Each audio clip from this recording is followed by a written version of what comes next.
This is No But For Real. Nah, but for real, tell me how I feel. We on that fire, tell me what up, everybody. I'm Dave, I'm Jazzy. and welcome to your favorite podcast, Nah, but for real.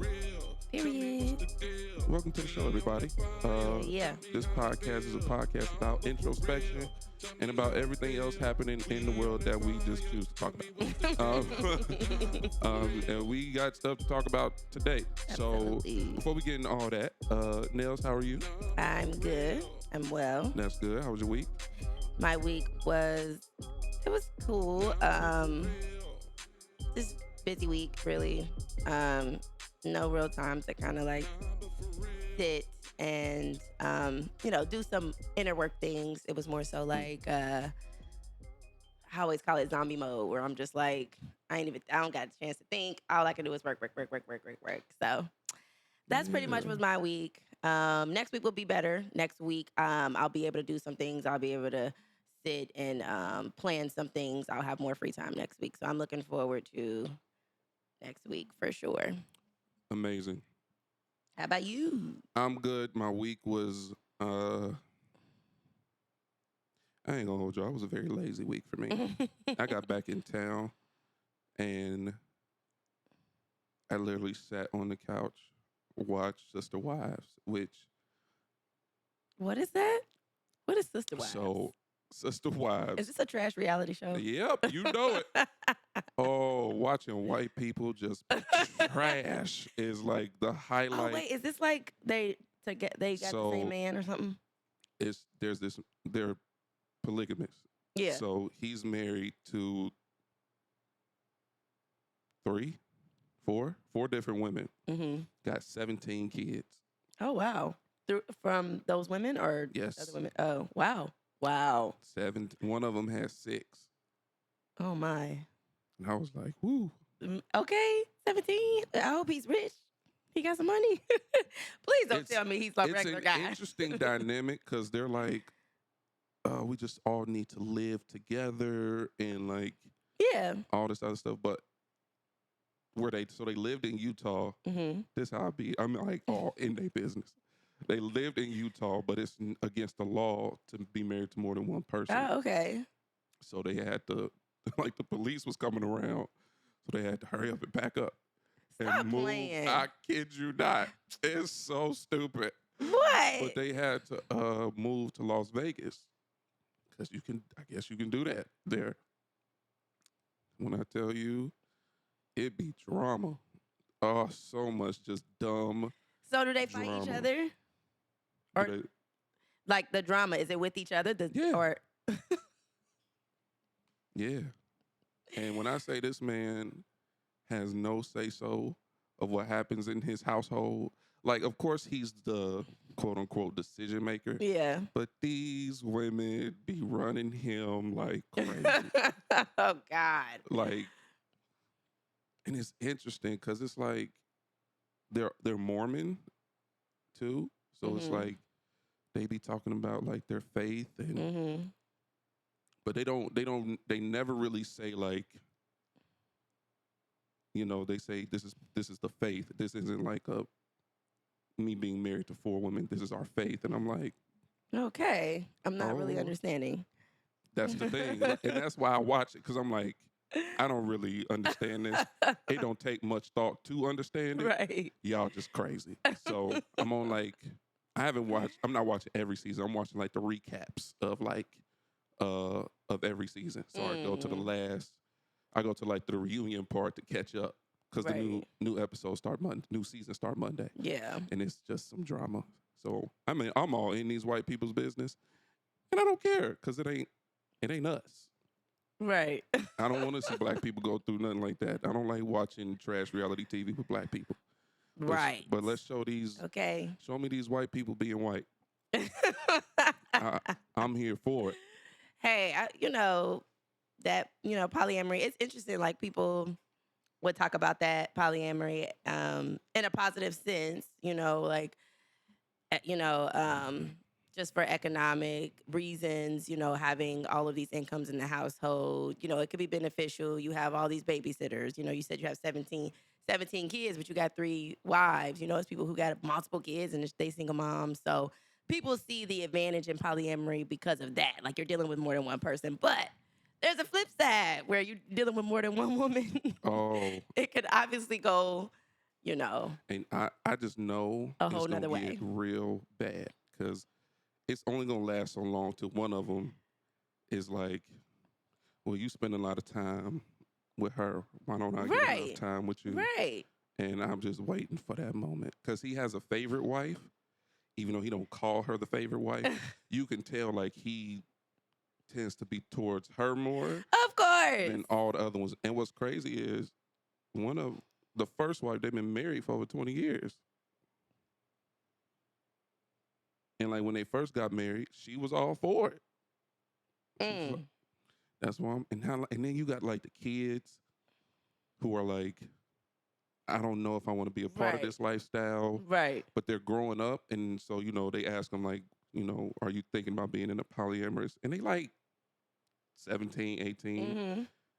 One of them girls is like, yep, I'm thinking about it. I'm like, Why? Let me not. It I'm is what like, it is. I this guess is wild. to each his own. To But each his own. baby, I just there be is no like, way I can do that. woo. See, and this is the thing. Like, of course, that's like the obvious, right? Like, I couldn't do it because the emotion part, I would be jealous. Like, there's no absolute way, right? But I feel like that's the small part of it. Like, if you're just talking about the day to day, like just living with another grown woman for the rest of your life, absolutely not. Like they got they Absolutely all not. Like, I couldn't even live with my mom after a while. Like, it was annoying. Like, we're 2 grown women. I like things this way. You like, look, listen, I gotta go. Like, I gotta go. I It's need my own so- stuff. I can't live with another grown woman. It's so funny too. Like they got their own family business of like jewelry. They call it like the sister wives jewelry or something. Like I'm just I mean, I like, see that being a benefit of the situation because you have all these heads, and yes, but what's building crazy, a business may not be that hard. you right? would think all their finances are together. It surely is not. Well, making money and keeping money is 2 different conversations, 2 It different surely- skills. That man was like, because they were looking to buy a house, Hmm. and that man was like, all right, all y'all put in for this house. Because they bought a plot of land because he's like, I just want us all to live close to each other. And, if we each have 4, so each wife has her own house. And he goes to each house. Oh, they have their own house. They don't live together. No. Right. So it's like they do, but they don't. So like each wife has her own house. So it's 4 different houses on this plot of land. Oh, And- wow. But that's how he wanted it. He wanted them all close together like that. So he can just be Oh. close to his family. And they Right. can all be a family together. Hmm. When I So they tell just you- live on the same land, but they live separately. That's Right. interesting. Right. And he be at each house. Like that. I don't know. That's crazy. I would, It's almost like being married without being married. It's like a cheat code. right. It's a cheat code for you men. It is a cheat code. Find somebody that won't want to be But when I tell you, polygamous. I am all in.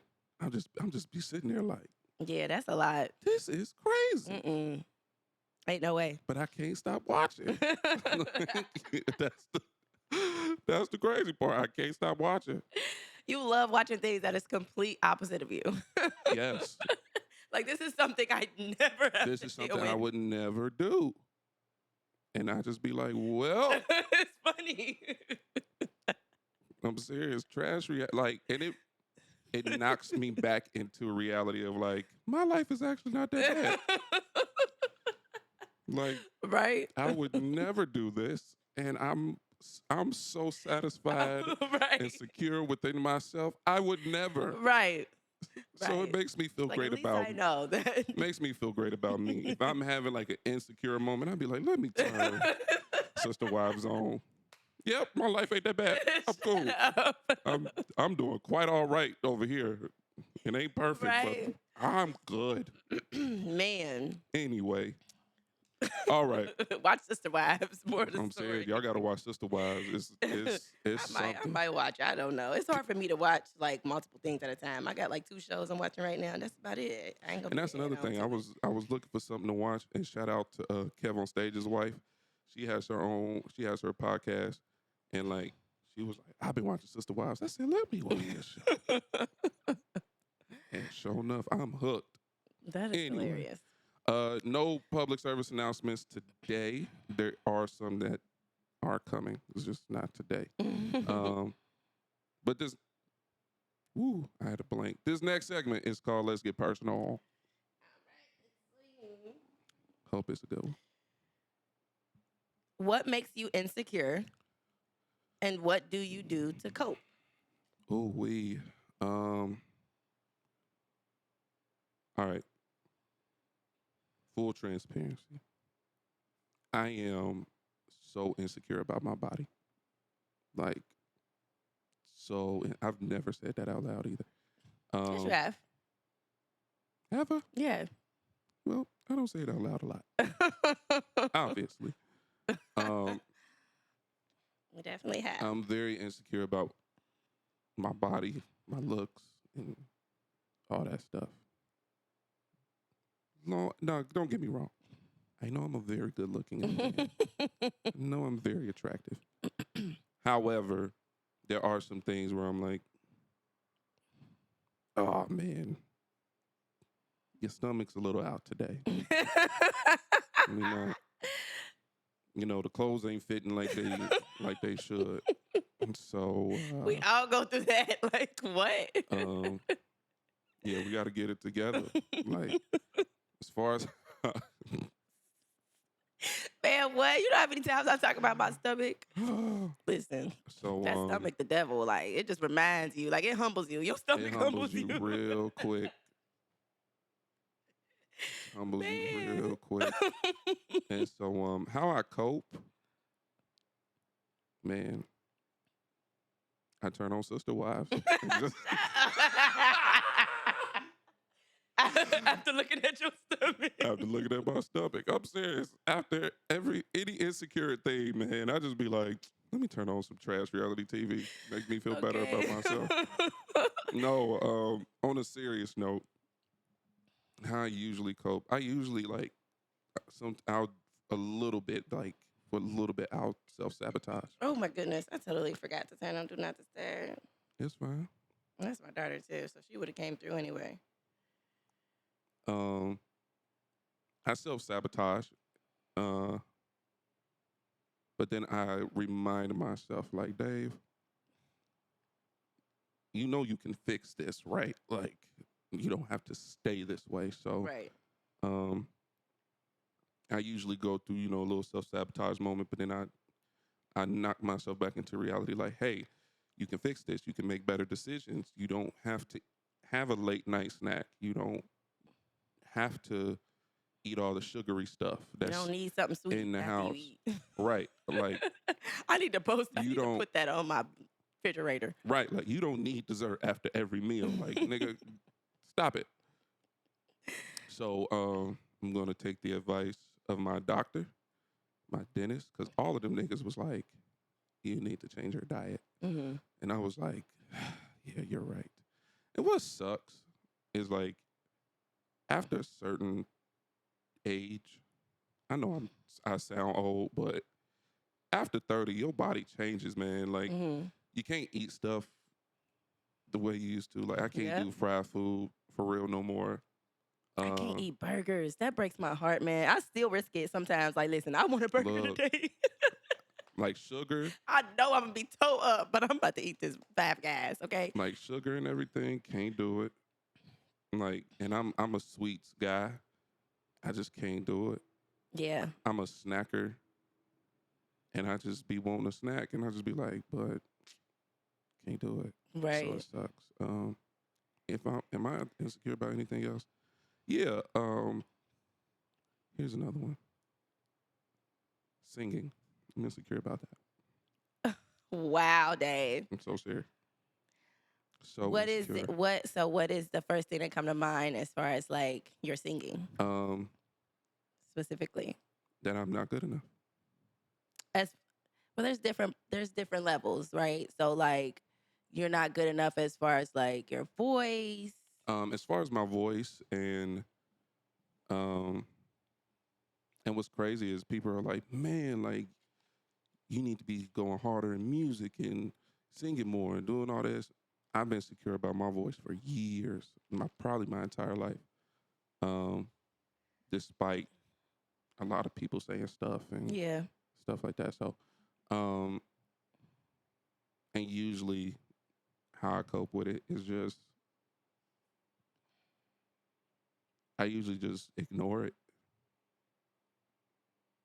and I just like I'll start a project, singing and stuff, and like let me post this video of me doing some music, and I just be like, nah, I don't sound good to me, because I'm my biggest critic. So Hmm. I'm just like, nah, I'm cool. Hmm. So yeah. That's interesting. So what do you do to cope with that? Um,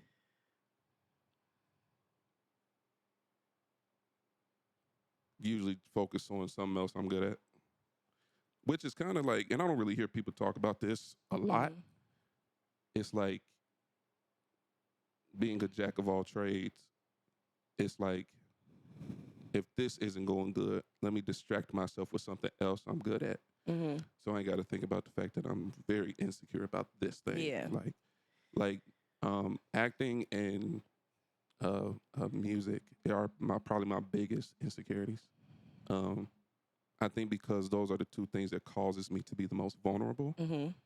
and I just hate vulnerability. Is just not a strong suit of mine. Yeah. So, um, yeah, So you're insecure about being vulnerable.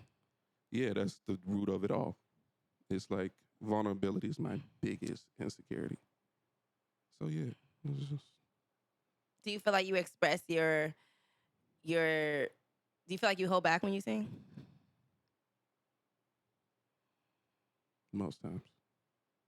Yeah, most definitely. Definitely. Well, there you do. go. Yeah.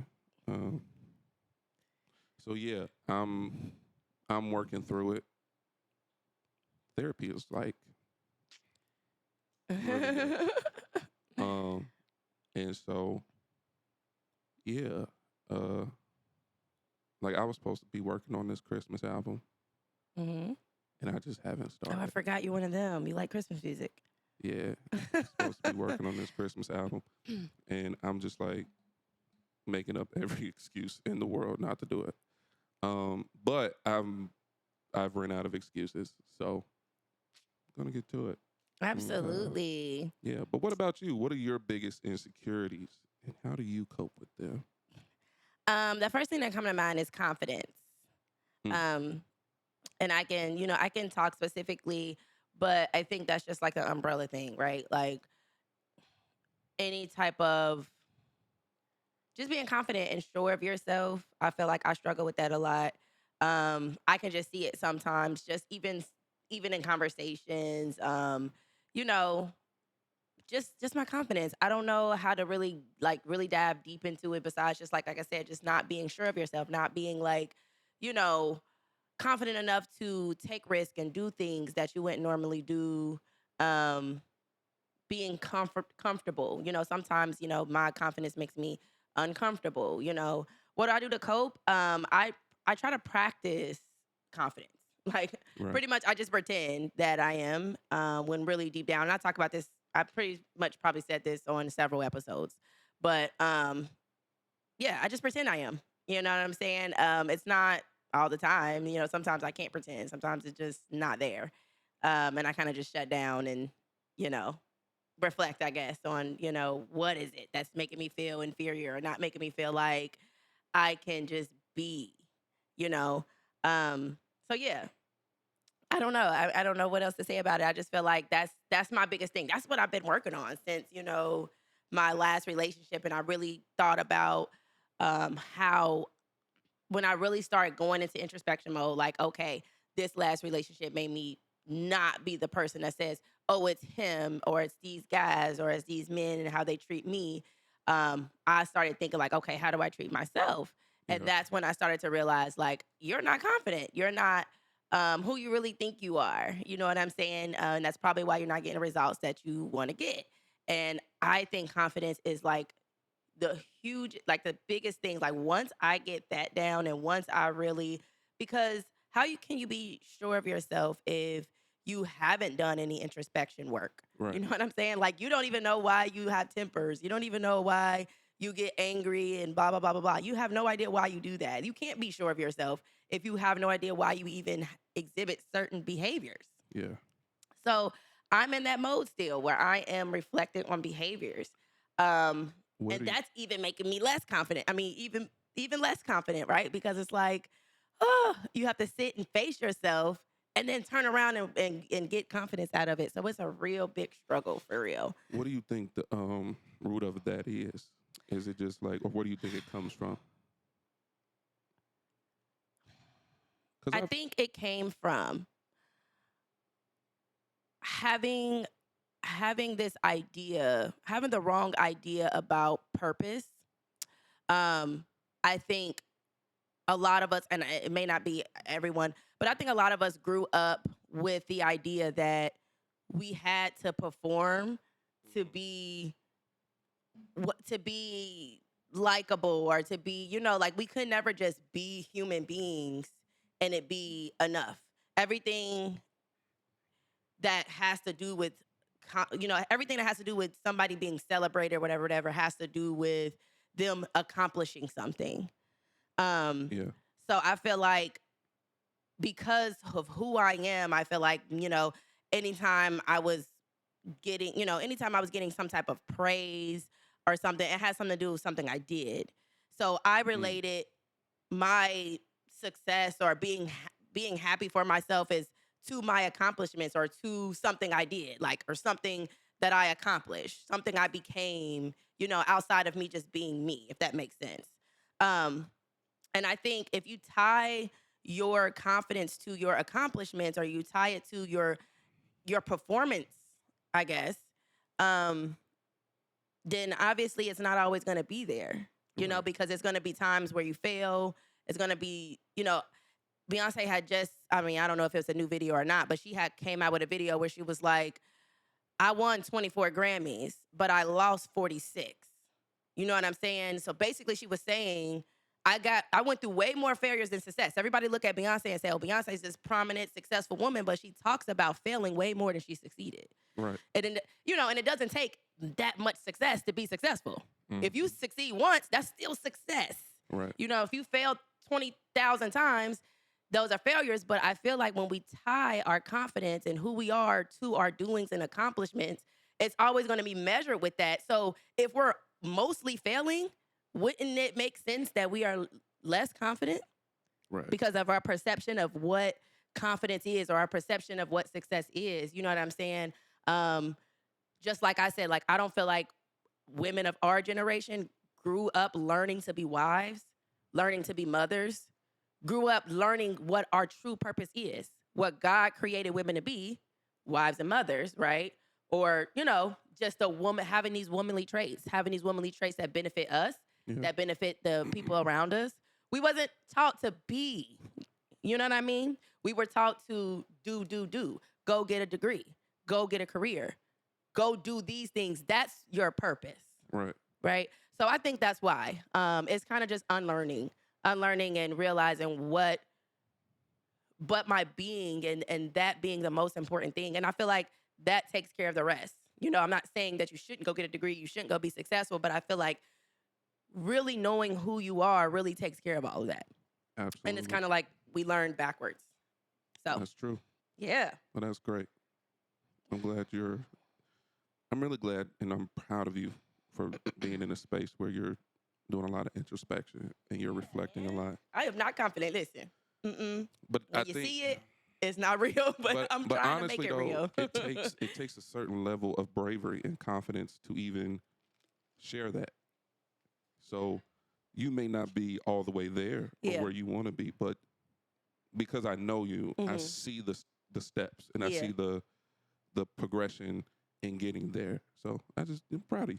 Thank you. I'm proud of you too. Thank Because you shared some things today you said you never said. So you probably haven't. You probably only said probably was like your second, third time saying it.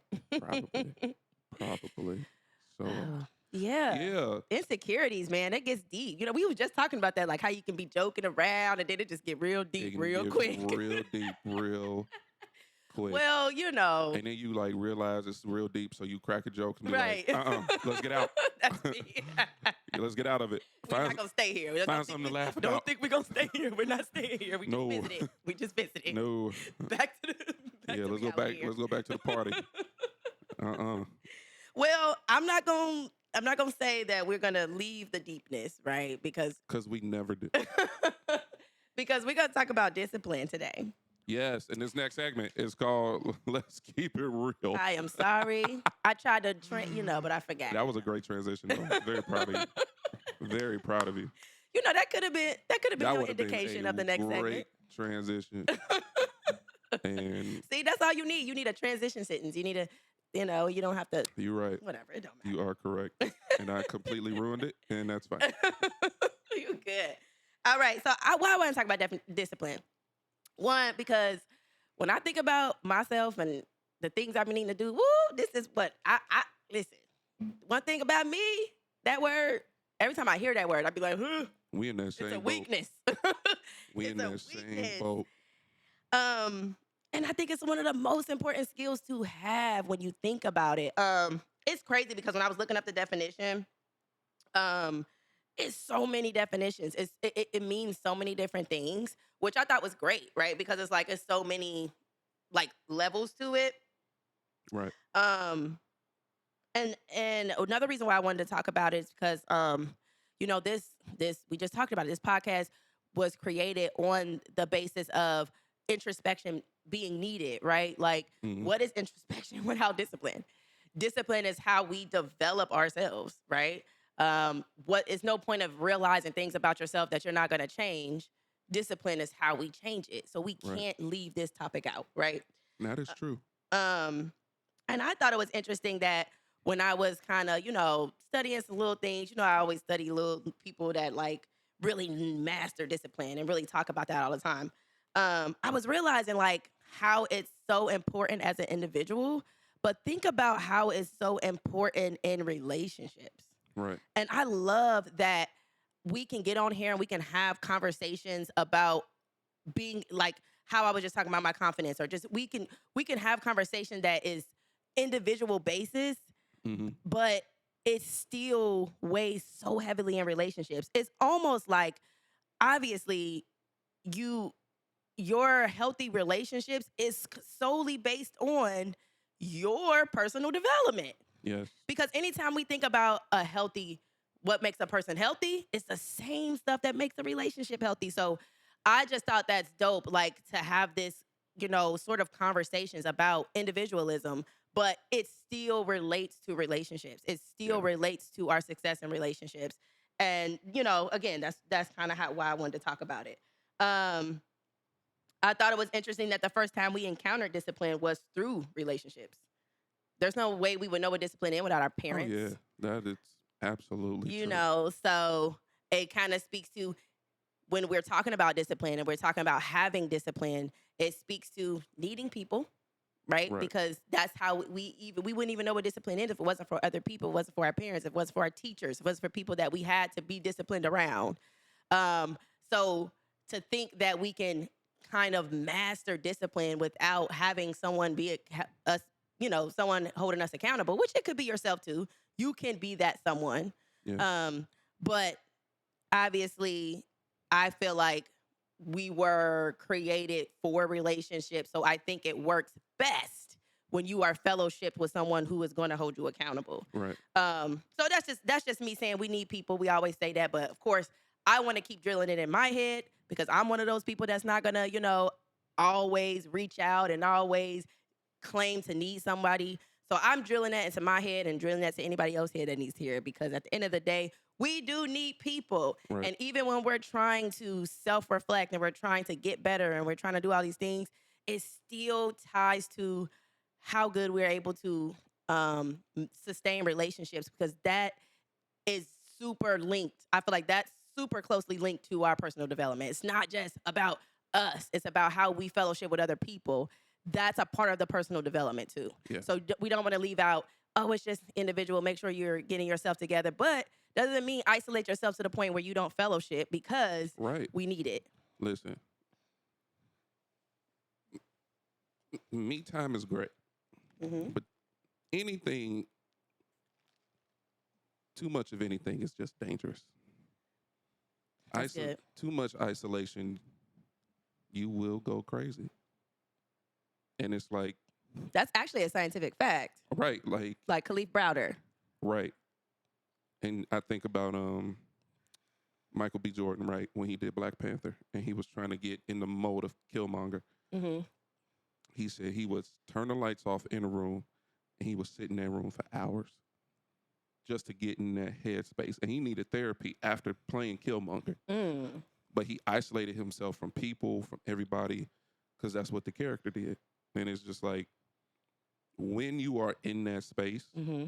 of just being alone and by yourself, your mind will start to create things that aren't true. Not, like I said, me time is good, but too much me time, you will lose yourself, Mm-hmm. because now you are starting to make things up and you're in your head too much. Right. Which is why you need people, you need those relationships. That balance. Like, I'm in such a self-reflection mode right now, because my birthday's coming up, and I always go into this mode when my birthday is around the corner. And I have people in my life where I'm like, hey, I need to just spill this out real quick. Like, Yeah. I need to make sure I'm not in my head too much. Yeah. And also call me on my BS. Like Dave, you crazy. Like, what are you talking about? You've been called crazy before? Absolutely. I would like to see what would make somebody call you crazy. Absolutely. You be making up stuff, so you do Because- make up stuff in your head. You found yourself doing that. As far as like dreams and goals, like I shoot for the stars. Yeah. But people are like, come back down. Like, That's not good. like, come back down. And it's not even you won't be able to get there. It's Yeah. like I'm such a dreamer. So they're like, hey, you'll get there, but this is where you are right now. Yeah. And there are steps to get there. So Yeah. like, but also it's like, back to my insecurities, like, I don't think I'm good enough. And they be like, nigga, you crazy. Like, what are you talking about? Yeah. Like, you're really good. Mm-hmm. And you have the potential to be great. Yeah. What I lack, though, and this is part of the self-reflection I've had over the last couple weeks, I am not as disciplined as I want to be. Like I said, this has been a very lazy week for me. Mm-hmm. Did it have to be that way? No. Could I have been more disciplined and got right back to it from coming out of town and all that stuff? I could have. Did I do it? No. Mm-hmm. Because my biggest struggle is discipline is just discipline in certain areas. Yes. So I would say, for me, Because what we all do, right? my biggest thing, and I heard Denzel say this: to be successful, you need two things: discipline and consistency. Yep. And them two things, woo. Why is that so hard? I think I was gonna get to that, but why is that so hard? You know? I think though, it makes me question, like, who convinced me that it was hard? Right? Is it hard? That's a better question. That's why I'm like, but is it hard though? Like, why is it so easy to be lazy? You know That's what I where think I'm it at right is? now. Yeah. I think it's comfortability. Yeah. You know, it sucks, right? Because we live in this world where we were trained, right? We were Right. trained. So we don't struggle with the discipline of paying our bills because we were taught to do that. Right. We were taught to, like they say, the school system is just a system to keep us in the employee mind state, right? to keep us in that state of we working a 9 to 5, we have our lunch, we get off, we do it again. We get up, we go to work, have our lunch, get off, we go do it again. So school was supposed to be, supposedly, there's this theory that it taught us how to be employees. It taught us how to sustain life, and live in this, life in this pattern way. Yeah. So I just feel like that's part of the reason why discipline might be hard, because it's only hard for the other things. It's not hard for the stuff we were trained to do, right? Yeah, and that makes so much sense. And one thing I wish my parents did. Now, some people, it might be hard to do the basic stuff, but they probably wouldn't talk. You know what I'm saying? Right. One thing I wish my parents did was not let me quit a bunch of things that I would try out. Like, a lot of people say Joe Jackson was like this insane father and everything like that. However, the reason the Jacksons are who they are today is because that man was like, no, you going to sit here and you going to do it. Yeah. And you not going to quit. Yeah. And for me, I would just wish my parents, if I said I was going to do something, no, you're going to see it all the way through. Yeah. Like, you're not going to, because with me, once again, it's self-reflecting. I start a lot of things. I don't finish them, though. Right. And it takes discipline to actually finish. But I can track back to, it's because when I was a kid, my parents, I don't want to do it no more. Okay, let's find something else you want to do. This makes me really excited about the topic. I was going back and looking at our topics. Yeah. Generational curses, breaking generational curses. Oh, we're going to dive so deep into all of those things. Because that's, like I said, I feel like I've said it on one of the episodes before. We were taught to kind of be how we are. So it's kind of like we have to reteach ourselves. Mel Robbins, she talks about basic stuff like this all the time: discipline, motivation, all of these things, and she has so much great insight about it. And she talks about why we lack discipline, and she says we lack discipline because we stopped parenting ourselves, or we don't parent ourselves. So it's kind of like going back to it's time to get up for school. Your mama coming in there turning them lights on, get up. Right. But are you doing that to yourself? Girl. You know what I'm saying? What? It's like, sometimes you might be like, okay, yeah, get up. You gotta get here. But most of the time, we might sleep in.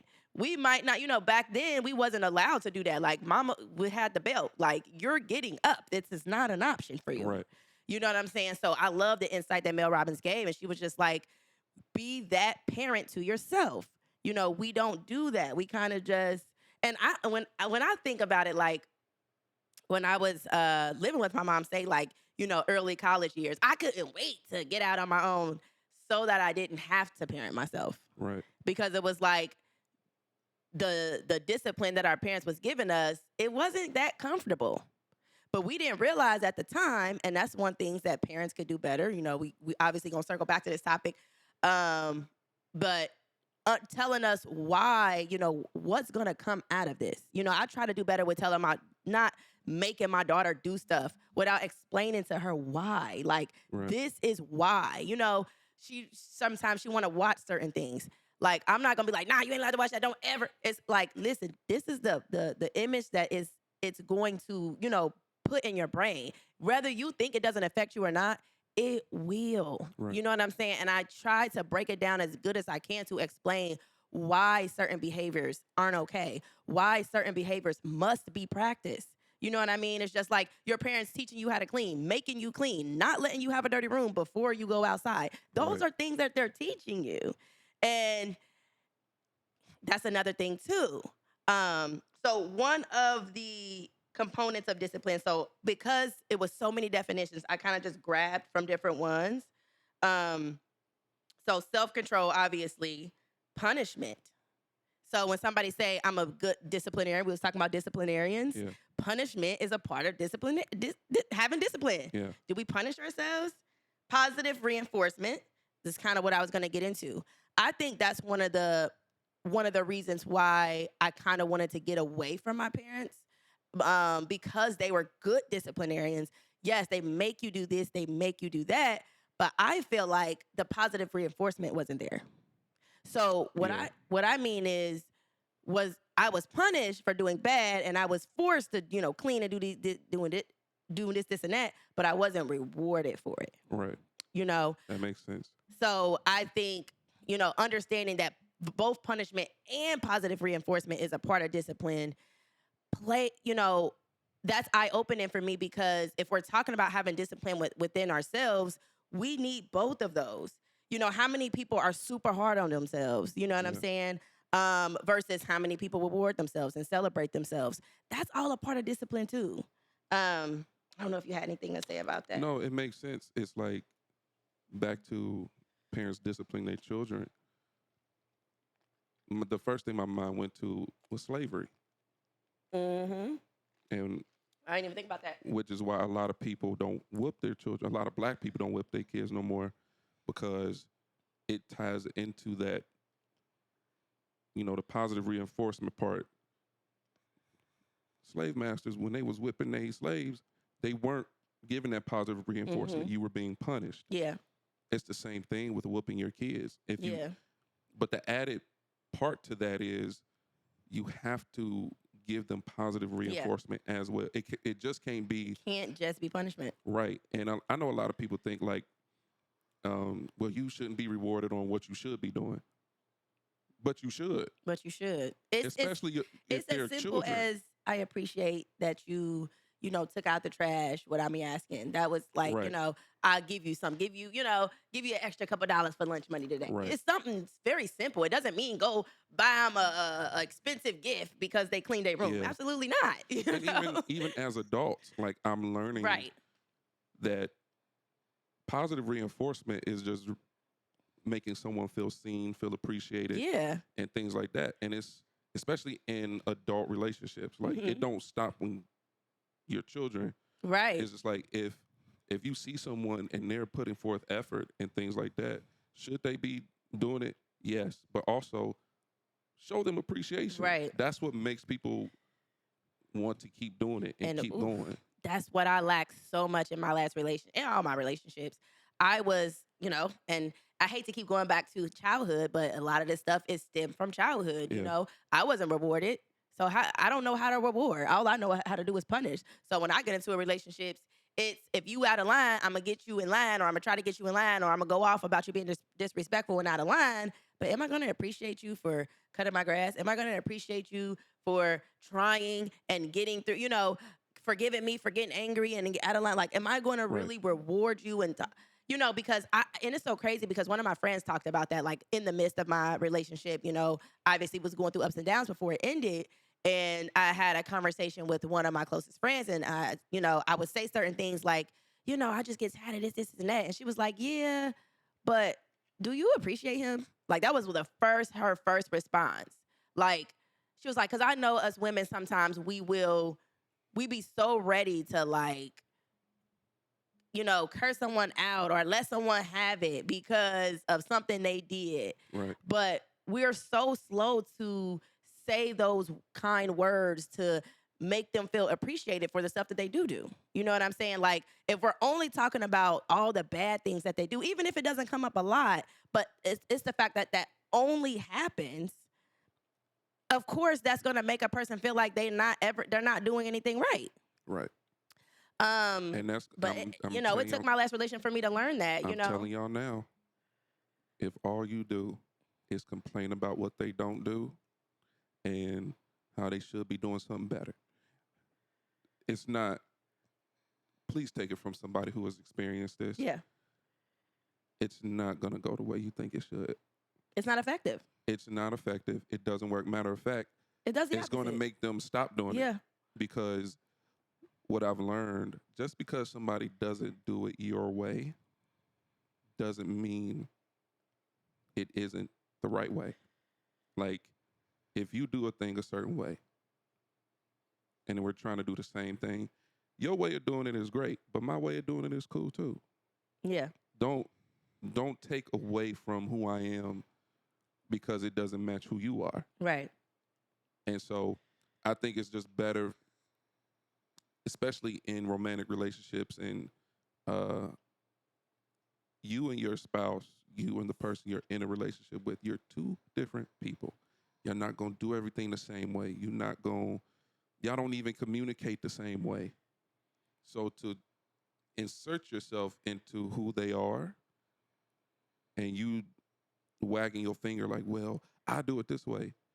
I'm gonna tell you what I do. Okay, we'll do it your way, and don't ask me to do it. Right. Because that's where it's gonna go. Right. Well, you don't do nothing. Well, I don't do it right, so Right. Why would have I at do it. it? It's not motivating, right? no. Which is dope, right? When you think about it, like having discipline is having both. It's having that positive reinforcement and having that punishment because of what you just said. Right. Because it doesn't work without both. It doesn't Right. work. You know what I'm saying? So if you're doing one or the other, some people can be, don't get it twisted.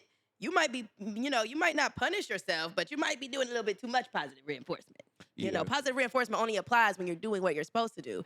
Some of Yeah. us celebrate our bad decisions. You know what I'm saying? As soon as Like, ooh, girl, I ain't do nothing all day. and I'm about to drink I ain't this do nothing mojito yesterday. and I'm rub going my out feet together. drinking. Okay, going out drinking should be a celebration thing, but we treat that like it's a coping mechanism. Someone Yes. said something about like how you shouldn't drink unless you're toasting or something. Like that's really not not trying to get into alcoholism and all that, but it's just like it's the mindset, I guess. Yeah. When it comes to discipline, you do have to look at these certain things a certain way, otherwise you could abuse it, right? So if you're looking at drinking as a celebration thing, you're probably not going to go and do it as often because we already talked about how we fail more than we succeed. And that's a part of discipline. Yeah. Knowing when to do things, not when to do things, having that self-control. Right. But I think that was a dope conversation about punishment and positive reinforcement because absolutely. having both is like, it's gold, right? And we talked about that in the trauma episode of how our brains, we don't have a healthy mind without reward and relationship. So reward is a part of how our brains are healthy. And which makes sense of why we go out here and we go drinking instead of actually figuring out how to be in control of our lives and do all these things, right? All right, so I talked about Mel Robbins. I said we go harder on our other people than we do ourselves. So I remember, what's his name? Eric Thomas. He had, I don't know, I think he has there's some type of, I don't know if it's a podcast or it's just like it's on the podcast app, but I feel like it's just a bunch of motivational speeches. So sometimes I get on there when I'm on my way to the gym and I'm really like, bro, I'm not going. Like when I wake up, like I ain't going. I Right. got to turn on Eric Thomas because I'm not going to go unless I'm hearing him go off on me. Because a lot of times that's what he's doing. Like he will be saying things that's like, oh yeah, Jazzy, this is what you be on. And I remember I listened to one of his motivational speeches and he was like, it's funny how you so quick, and we kind of already talked about this, you're so quick to cuss somebody out when they do you wrong, but when you do you wrong, you good. You rubbing It's your all feet together good. watching TV. You ain't doing nothing you ain't cussing yourself out. Yeah, we're self-hypocrites. For sure. We really are. It's like The advice we give, yourself dirty, but as soon as I make a little mistake, I'm just a horrible friend. I'm just not. the advice we give to others, we usually don't take. Why do we do that? Why are we like this? Humans are some interesting. And Humans are some interesting. Listen, God, let look, me tell you what's crazy. God Like, made us very interesting. I was out with my friend Steph yesterday, and I'm talking to her, giving her some advice and stuff. And I had a moment like, Dave, are you actually like taking your own advice? I do that all the time. And I'm like, no, I'm not. I do that all the time. Why I'm not, I do not know. Woo! And it's just, Isn't that nuts? yeah. Having the answers. What is up with that? How do you have the answers, but you still in a position that you was in a year ago? Because the problem is you not knowing. And You're not knowing what? Because not knowing what the answer is. And that's the thing. We all know what we should be doing. We just don't do it. But Right. we usually distract ourselves from why we aren't doing it with something else. And that's why we aren't disciplined. It's because there is something stopping you between the answer. Actually, I do know what it is. To be disciplined, you're going to have to make sacrifices on some things. Yep. And usually what you have to sacrifice, is more You're than super likely, attached to. and it's more than likely not good for you, Mm-hmm. or the season of that thing is up. Mm. and you're so focused on what's familiar, you're afraid to go to the next thing Mm, and be disciplined in that. for sure. And so that's why you can't get to the next step, is because you're still holding on to what you used to have, and you're afraid of change, you're afraid of sacrifice, and you don't want to give nothing up. And then you sit there and figure out why you still stuck where Mhm. you are. Because you And haven't given up and parts of woo, yourselves that doesn't deserve. Just like April Mason, she talks about that all the time. Like, become the person that deserves what you want. Because if you were the person that deserved what you want, you'd have it, right? right. And then there's people out there, and I'm about to get all in y'all's business. There's people out there that sit there and be like, well, I'm just waiting on God. No, you're not. You are not. She literally said that too. You are not waiting on God. God is waiting on you to move and stop making excuses. What is waiting on God? What is that? An excuse. I'm just waiting on the Lord. I'm just waiting on the Lord. No, no, no, no, no. No, no, no, no, no. Faith without works is dead. So you can be waiting on God all day, but Mhm. until you move, like, what doesn't make sense to me is knowing that you need money and you want to get this job, but you don't apply for the job. Mm. I want to do this. Have you been applying? No, Yeah. I'm just waiting on the Lord. Yeah. No, no, no, no, no. That's not how it works. Right. It's not how it works. And I know Right. I'm probably messing up a lot of y'all's theology and all this stuff, but it does not work that way. Yeah, it doesn't make sense, right? You can't pray for, you know, Like the I'm biggest, like say you praying for the biggest acting moment of your life, but you never audition for nothing. How can that be right. possible? Like, I want to act. Okay, what are you doing about it? Like, here's the thing, right? I didn't have to audition for the movie I did. It actually just popped up out of nowhere. Mm-hmm. Um, that doesn't happen to a lot of people. That's actually the first time it's happened to me. Mm-hmm. It would be very ignorant of me and very dumb of me to think that's how it's going to keep going. Mm-hmm. Like, you have to get out there and audition. You have to get out there and make moves Mm-hmm. and stop distracting yourself from actually moving and having that consistency and having that discipline. I know I'm about to be 32 years old. Mm-hmm. I know for a fact that if I don't discipline myself and I'm not consistent, I'm not going to be where I want to be. Right. And when I say my dreams and goals scare the crap out of me because they're so big, Mm-hmm. and I know I'm going to get there. Mm-hmm. What I lack, though, is the discipline to get there. Right. And so that's why, and I'm not waiting. Usually we wait till our birthday. We wait till the new year. Mm-hmm. No, start today. Right. Absolutely start today. There's no other excuse than, well, I'll just wait till tomorrow. Okay, you're probably going to be waiting till the next day after that. Yeah. Yeah. Because we think time is our friend, and it's not. Yeah. And I want to kind of piggyback on the sacrifices. I kind of had like a revelation moment with myself not too long ago. I feel like it was yesterday or maybe the day before yesterday. How, like I said, how you have to become this person that deserves your dreams, right? Right. And we talked about how developing yourself, discipline is how you develop yourself. Um, and part of discipline is sacrificing parts of yourself because you sacrifice a part of yourself that can't exist in the world that you're trying to go into. Right. But sometimes I feel like, now, for me personally, I have realized that there has been so many things in this journey that has happened that was supposed to teach me something. Right. And I realized it way after the fact. And I'm only saying this because I didn't realize it at the time. So that means I didn't learn it, you know? So sometimes I feel like we'll tell ourselves like, okay, this is the journey. I understand, you know, I'm probably going to get hurt throughout this journey. I'm probably going to have to sacrifice some things. Like, you know, in the beginning of the journey, we know that these things are coming. But I think sometimes we don't realize when we're right in the middle of a major shift or not, right? Because you kind of have to realize this has to happen. Right. You know, it's just like sometimes, like, okay, I'll try to control how this journey goes instead of letting this journey take me to the places that's going to make me become what I'm supposed to become. So it's kind of like that video that went around.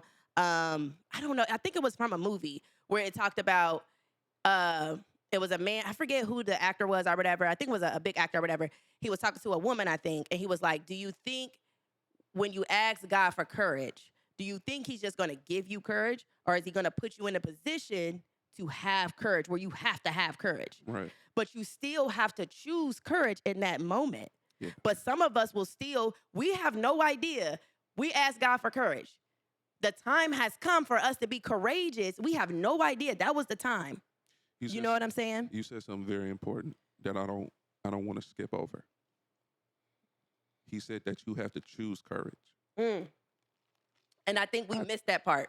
I think with most people, you think that it's just going to happen. It's going to happen That's from not the how it works. situation. No.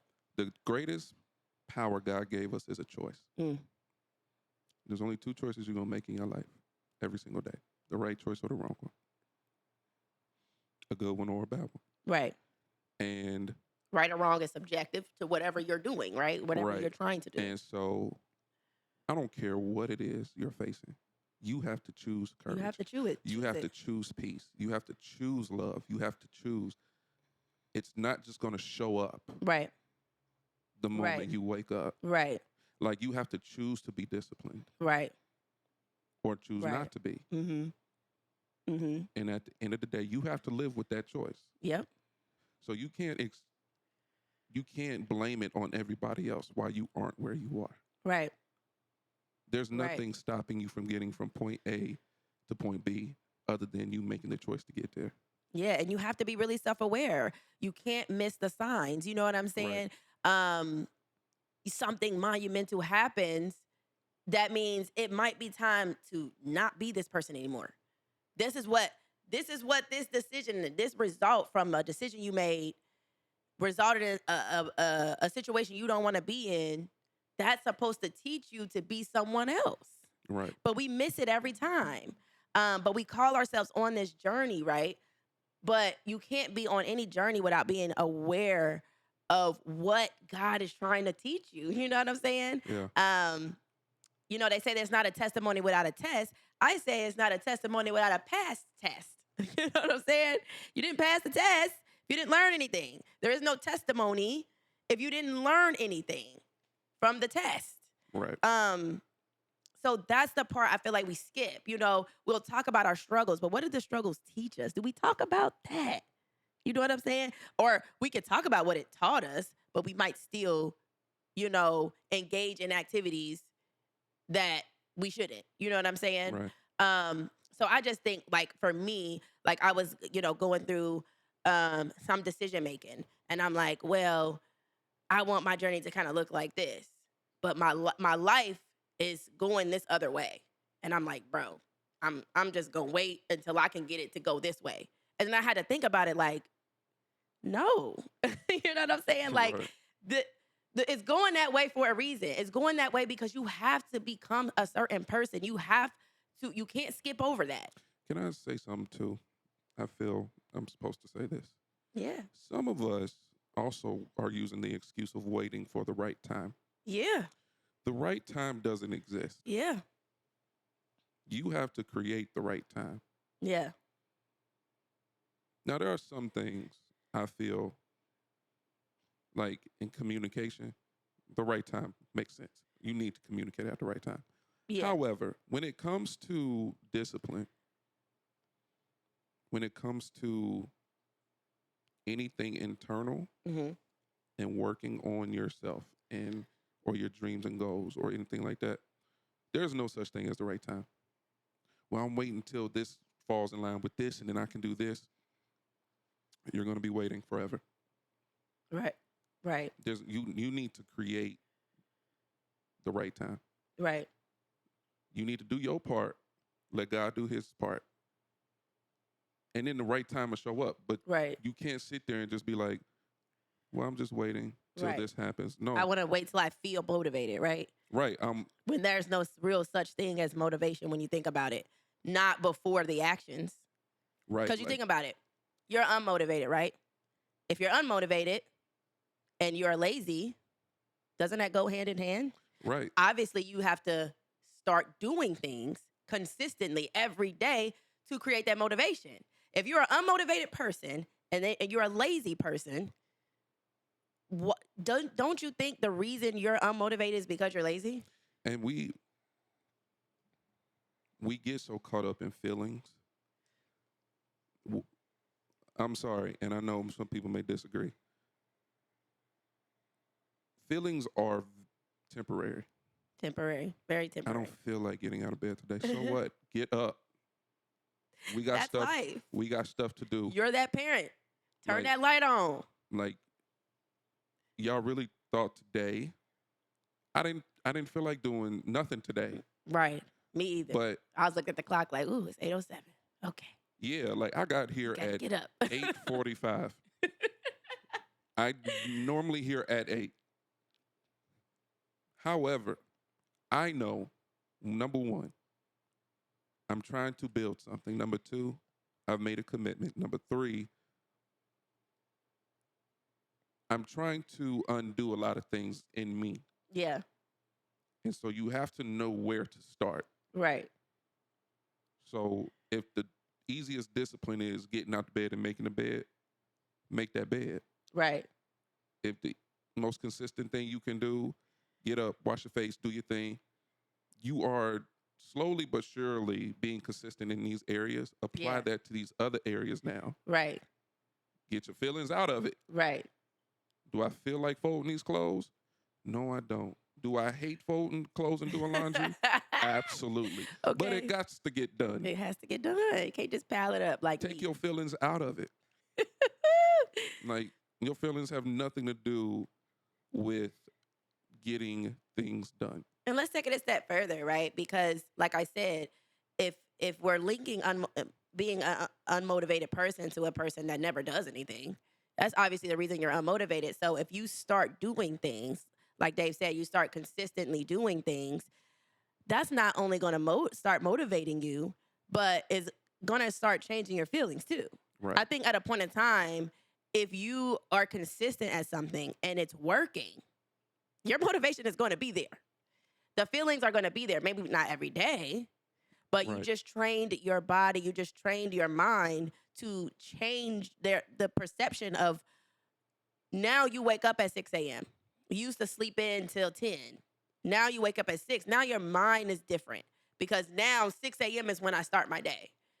So I feel like the feelings change, Yeah. right? And it changes, I feel like, after you train your brain to change it. It doesn't just, like, I think some of us, like, I think there was a quote that says, it's not that you lack motivation, it's that you rely on motivation to act. Yeah. And that's like powerful, right? Yeah, You that's gotta good. do it when you don't feel like it. I feel like the best gym sessions I have is when I didn't feel like going. Yeah. Because it's like you're training your body to resist that feeling. That's powerful. Because you're training your body to not feel like that. Basically what you're saying.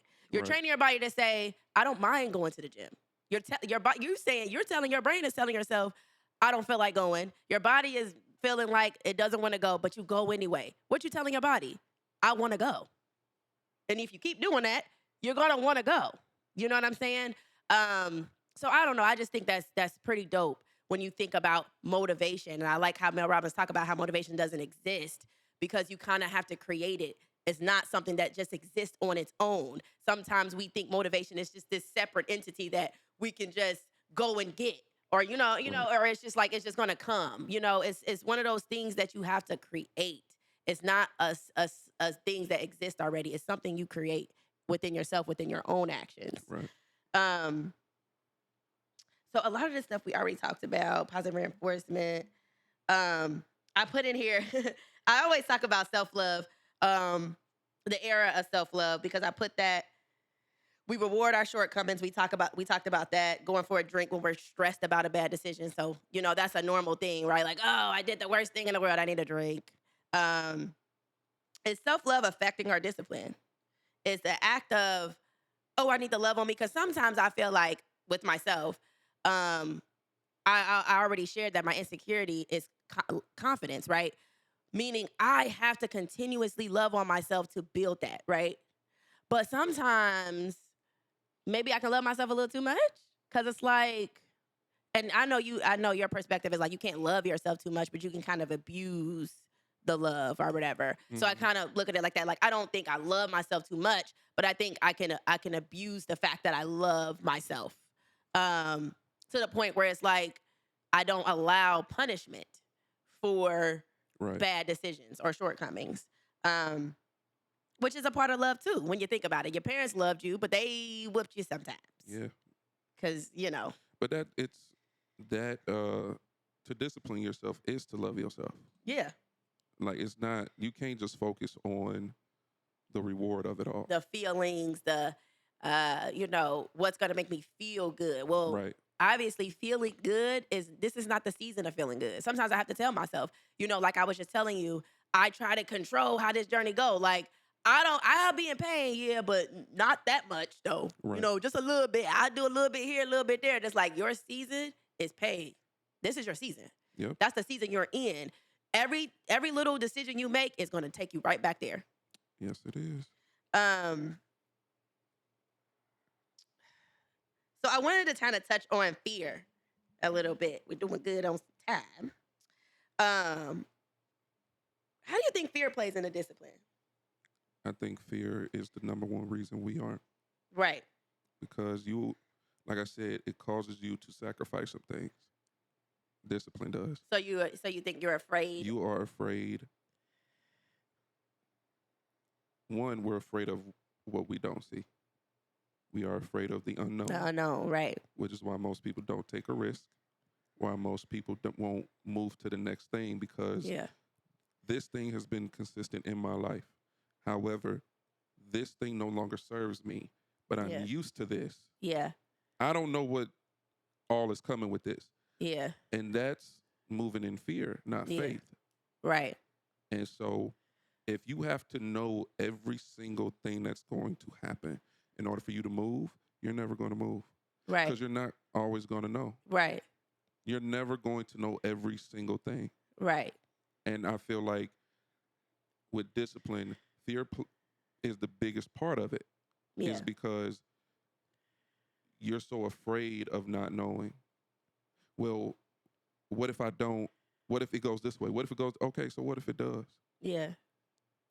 Yeah. The biggest thing is to not lose yourself in the process. Yeah. But if you want to get there, you have to move. Yeah. Martin Luther King had a great quote. He said, faith is not seeing the whole staircase. It's just taking one step at a time. And it's like, or it goes something like that. I'm paraphrasing. But Yeah. it's, you have to get to a place where you have to do it afraid. Yeah. Y'all think this stuff don't scare me? Right. Y'all really think taking a chance on myself doesn't But scare what me? about that though? Because I like to break down just the small word fear. You know what I mean? Like, where did was that taught to us? Like, how did that even happen? It's How did fear even come about? fear is Because who said, what's her name? She was trending with the Usher, the actor. Keke Palmer. She had said that. She said fear is made up. It's not real. It's not a real thing. And when you think about it, it's really not. Now, I do believe there's some healthy fear, right? Because fear kept me from doing certain things when I was a kid that other kids did because I was scared of my dad. You Right. know, there is some healthy fear. Fearing God, people fear evil things, but God is way more powerful, right? So fearing him makes more sense. I feel like that's a healthy fear. But Ooh. fear of like going chasing your dreams, like what the heck? Where did that come from? Why are we afraid to make a post you singing? That's really nuts when you think about it. I mean, it's like we talked about earlier. It's one, I think for me, comparing yourself to other people. I'm not as good as that person, or I don't sound as good as this person. However, you need to know in your mind, God made you you. Right. He didn't make you them. Right. However, you have to realize your gift is for somebody. Right. It ain't for everybody. Right. But it's for somebody. Right. And your gift is going to touch someone. And that's where I'm getting in my life.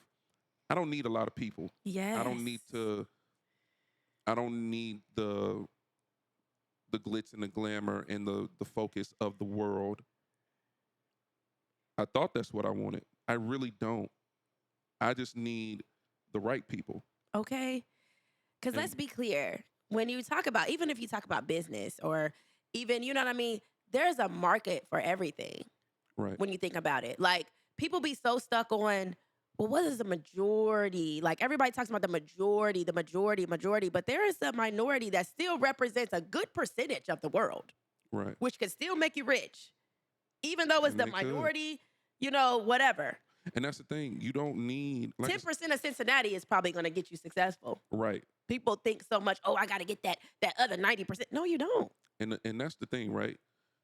You don't need a lot of people. You need the right people. Right. I can think about Kev on stage. The reason why Kev on stage is where he's at right now is because he took a risk. And now he has a community of people, not a following, a community of people that believe in him. Right. And when you really believe in something, you will put your own stuff towards it. Yeah. To make it become big. Right. And before we even started this podcast, I even shared with you, I don't care about followers. I care about community and building a community of people who are like, yo, we with you. Right. We want to grow too. Like we ain't got it all together. Yes. And yes, we all can grow together. That is the purpose of this podcast. Is for us to whole purpose. It's to all grow together. And when you build a community of people and you make it not even about you. Right. My goal with this business is to not elevate me. I'm here to elevate other voices. Yeah. Which is why Jazzy is here, which is why I work with other people, especially Black women. Like, my biggest supporters are Black women. Period. So if those are my biggest supporters, that's going to be my target. Yeah. And so... knowing your target audience. Right. Listen, and so, but I would never get there if I'm too afraid of what everybody else is going to think. Right. Like, that's why fear plays a factor. Yeah. However, and then, you know, I heard that fear stands for false evidence appearing real. And if you allow, because that's really all fear is what you're making up things in your mind. Like, you're at the end of the thing before you even start it. Yep. And so if you're too afraid to start, and that's the biggest thing, like, you ain't even started yet. Yeah. But your mind is already at the end, and you're still at the beginning. You already failed, but how you fail? You ain't tried. You ain't even started. And I think that's what most people are afraid to do. You just got to start, and you will figure it out along the way. That's the beautiful part about the journey. It's not the destination. The destination is for when I die. Basically, the journey. But the journey is... That video I posted not too long ago, oh my gosh, that hit my soul. He was like, people be so worried about the destination. Yeah. And they're not realizing it's the journey. That's the gym. People don't want to go through that journey. Like I was telling myself, like I was just sharing, I'm trying to control this journey. I'm not allowing myself to, pain is my season. But I'm like, yeah, I see that. But I'm trying to not be as in pain. I'm gonna try to be not as in pain as much as I can, even Right. though I know that's my season right now. I kind of lost my train of thought, but Per yeah, I usual. feel like feel like I'm just reiterating what you were saying Yeah. anyway. So that kind of ties into kind of how I want to end it, I guess. When I was going through all of this, it made me think of that poem. Was it a poem? I forget what it was, but it's the very first line is our deepest fear is that our deepest fear is not that we are inadequate, because when we was talking about fear just now, all of the things wrapped around what we was just talking about as far as fear Mhm. is our lack of abilities, right? Right. Us being scared that we don't possess the skills that we need to possess. But this quote is saying it's not that. That's not what fear is. Fear is actually, our deepest fear is actually that we are powerful. We're actually more afraid of our power than we are afraid of our inadequacies. Right. I mean, that's just a quote. I'm not saying that I believe that, It's- but when I think it's a deep thing to think about, right? It's so true. I'm not afraid of failing. I'm afraid of my own success. What the heck is that? That's what I put. What is that? To me, I mean, we can say that. When I say stuff like that, it's true, but then I'll be thinking like, what the heck? That Because is very weird, bro. I am. It's like the thing with Will Smith, right? In Will Smith's head, he even admitted he's still that broke kid in Philly. Like his biggest fear is to get back to that and to go through what he had to go through when he was broke, Mhm. because he broke the generational curse and the mold for his family to be successful. Yeah. And for me, I'm so afraid of my own success, which is why I'm so hungry for Why do you it. think you're so afraid of it? Because I want to be able to handle it when I get there. I don't want to drop the ball. And so, but to get there and to not have that fear, I have to be disciplined now. Right. And I see the discipline coming because I was offered another movie role Period. and I turned it down. Excuse me? Sure did. Why would you do that? It didn't sit right. Hmm. It did not sit right. And Wow. Wow. and the discipline it takes to turn down an opportunity like that. So your season right now is discipline. Your season right now is sacrifices. That's all it is. That is all it is right now, and it sucks so bad, but it's so worth it though. Man, I'm like, listen. And here's the thing, right? It's not even about turning down the movie. I believe God was showing me, hey, this is where you're headed. If you can have the discipline and the discernment to turn down something small, I know I can trust you for when you do get to where I'm taking you. Right. Because God will never put you where he can't trust you. Right. If you have the discipline and you don't lose yourself, you're supposed to be there. Yeah. But the reason we don't get there is because we lack discipline. Yeah. So, And you know what I think why we're scared of our own power, we're scared of our own happiness and healthiness? Because it's uncommon. It's Yeah. uncommon. We don't see it.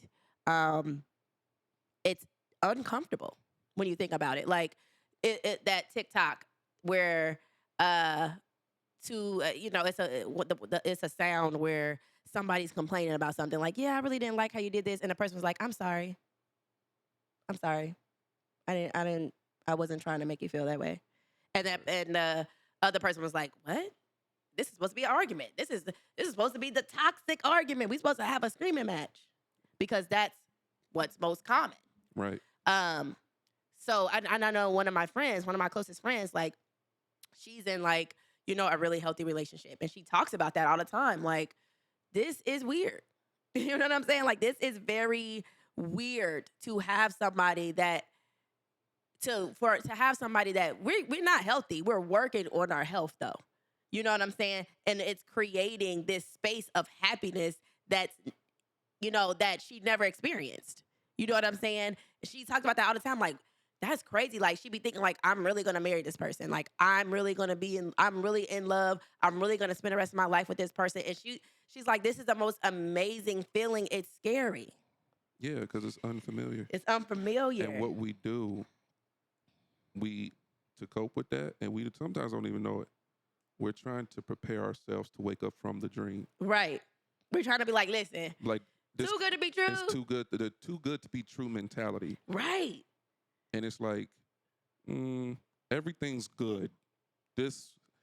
Where's the bad part? Like, when does it get really bad? And we are so accustomed to waiting and preparing ourselves for the worst. We don't really appreciate the good. Right. We don't see it. Because we're not used to the goodness. Right.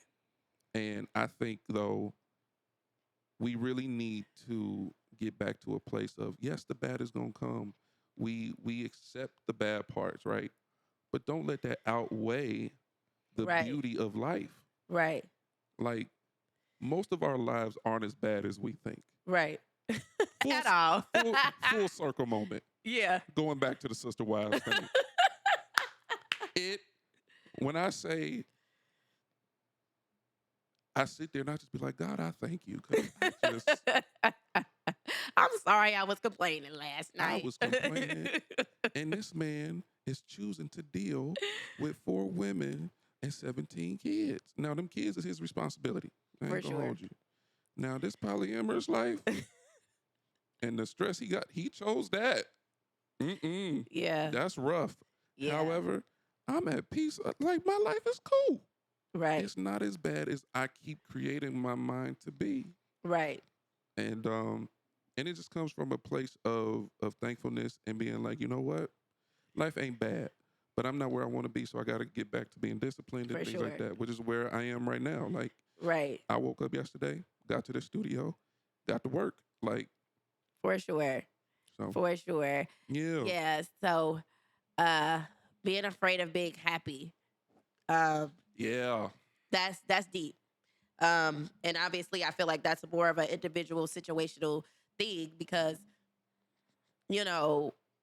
now it's like I got to figure out why that is for me personally, right? And I feel like if that's you, and I think that's most of us, you're scared of your own power, you're scared of your own happiness. Now it's time to dig a little deeper and see why. Right. Why is that scary? Why is that unwanted? How can we get back to being okay with being happy? We so comfortable being unhappy. We just coping and dealing, obviously. So I just thought that was a very deep quote. Yes, I've heard it 1,000,000,000 times every time I watch Coach Carter, actually. Hilarious. But do you really think about that? Like, our deepest fear is not that we don't possess the skills. It's actually that we do. Right. That's your fear. Your fear is that you actually possess the skills, not that you don't. That's deep. That's deep. But yeah, that's all I got. I don't know if you got anything else. No. It was a great conversation, though. Of course. Yeah. Discipline. Discipline. We all got to have it. So have to have it. This next segment is called Did That Really Happen? And it for sure did. We all know this story. It's all over the place. The folded chair. You already know what I'm about to talk about. You already know. I just got hip, y'all. I don't really be... The Montgomery Brawl, what most people say, what most people call the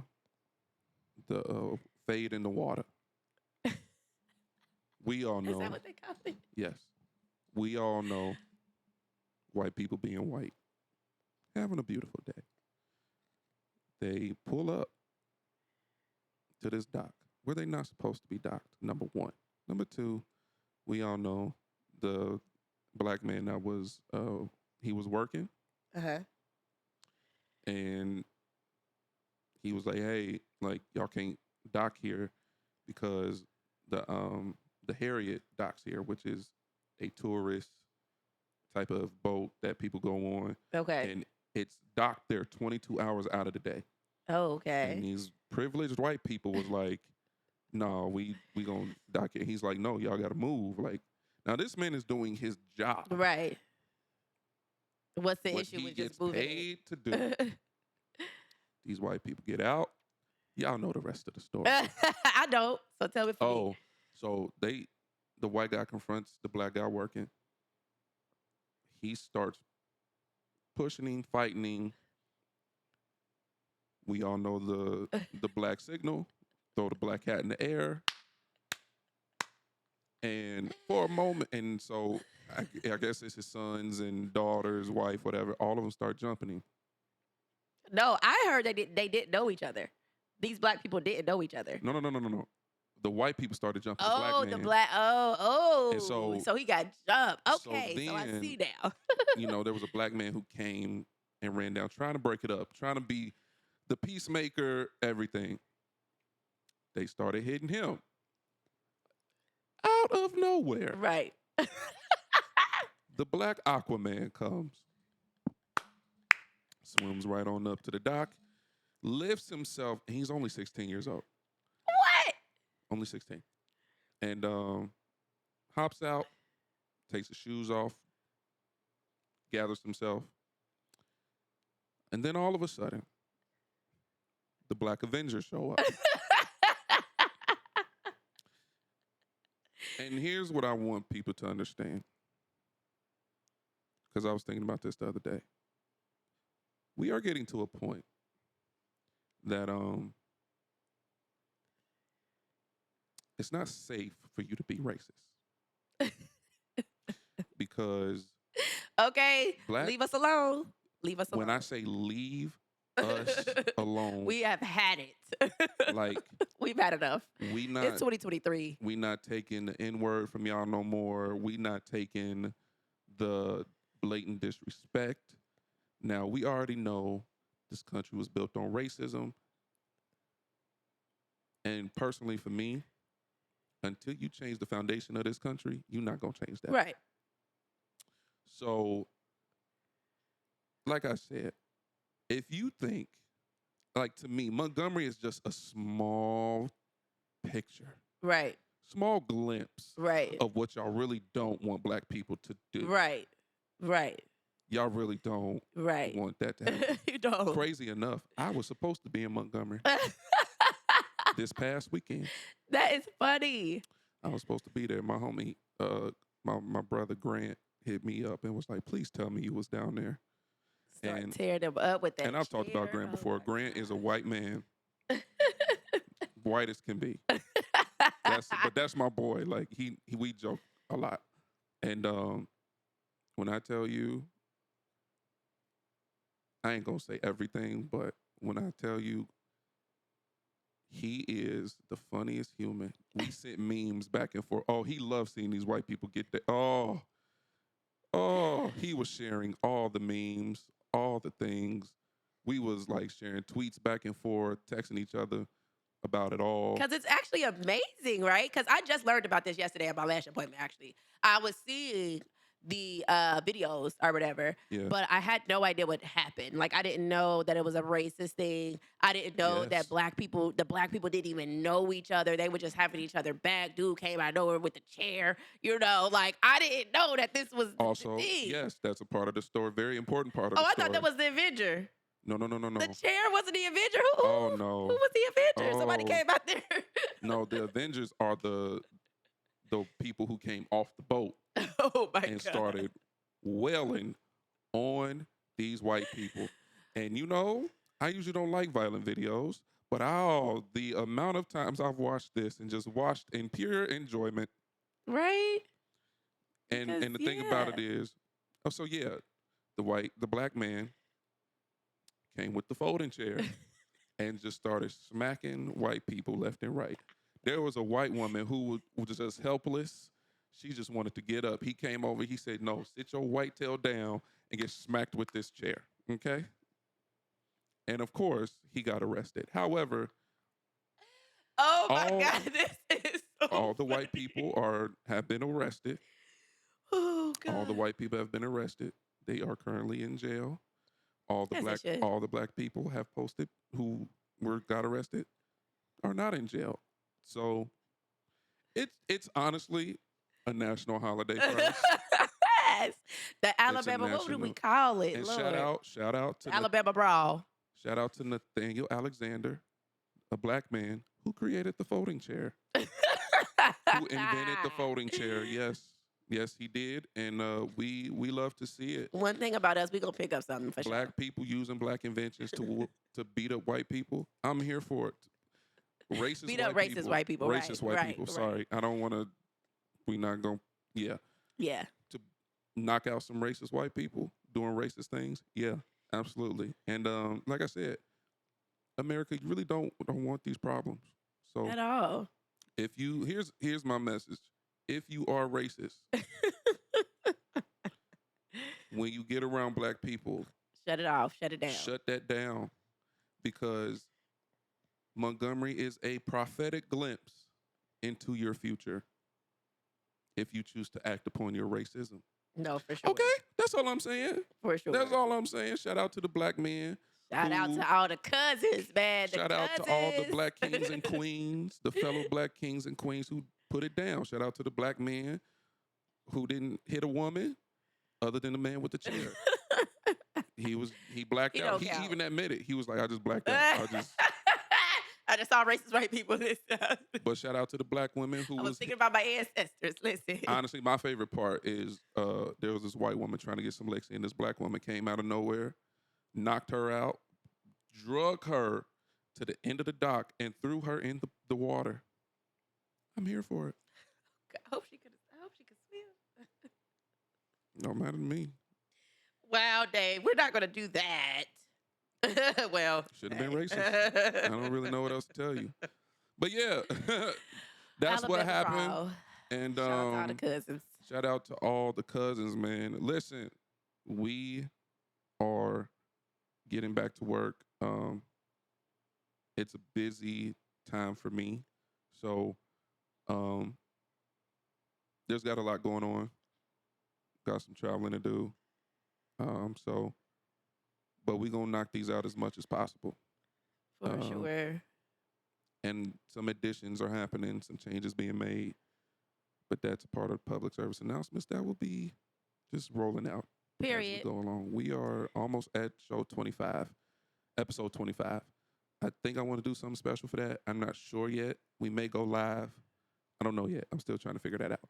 However, thank y'all for tuning in. We love y'all. We Nah But For Real. We out. Nah, but for real, tell me how I feel. We on that fire, tell me what's the deal. Nah, but for real, tell me how I feel.